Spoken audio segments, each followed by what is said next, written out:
பிரகாஷ் 2 தாள்களில் பெற்ற மதிப்பெண் கொடுக்கப்பட்டுள்ளது. ஒரு தாளில் 90 மதிப்பெண்களுக்கு 72% மதிப்பெண்களையும், இன்னொரு தாளுக்கு 700 மதிப்பெண்களுக்கு 80% மதிப்பெண்களையும் பெற்றாரெனில் 2 தாள்களின் கூட்டு சதவீதத்தின் அடிப்படையில் முடிவெடுக்கப்பட்டால் கூட்டு சதவீதம் என்னன்னு கேட்கிறாங்க. சரியா? சோ முதல்ல எவ்வளவு மார்க்ஸ் எழுதிக்கோங்க. சோ 900 700. சோ அப்ப 0 கேன்சல் பண்ணிக்கலாமா? ரேஷியோ எழுதிக்கலாமா? சோ அப்ப 9:7. சோ 900 மார்க் இருக்குல்ல, எவ்வளவு மார்க் வாங்கினாரு? 72%. அடுத்து 700 மார்க் இருக்கிறதுல எவ்வளவு வாங்கினாரு? 80%. இந்த 80 நான் எப்படி எழுதிக்கிறேன்னா 72% பிளஸ் 8%. சரியா? சோ இப்ப கம்பைன்ட் கூட்டு சதவீதம் தானே கேட்கறான், அதாவது கம்பைன்ட் பெர்சன்டேஜ் தானே. சோ அப்ப கம்பைன் நான் ரெண்டுக்கும் காமனா என்ன இருக்கோ அதை நான் எடுத்துக்கிறேன். சோ 72%. அதுக்கப்புறம் என்னன்னா அந்த எக்ஸஸா இருக்கிற 8% என்ன பண்றேன்னா 8 7ஓட மல்டிப்ளை பண்ணிக்கிறேன்.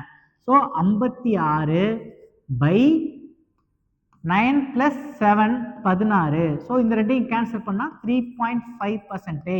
ஸோ கடைசி 75.5%. So answer A. தேங்க்யூ.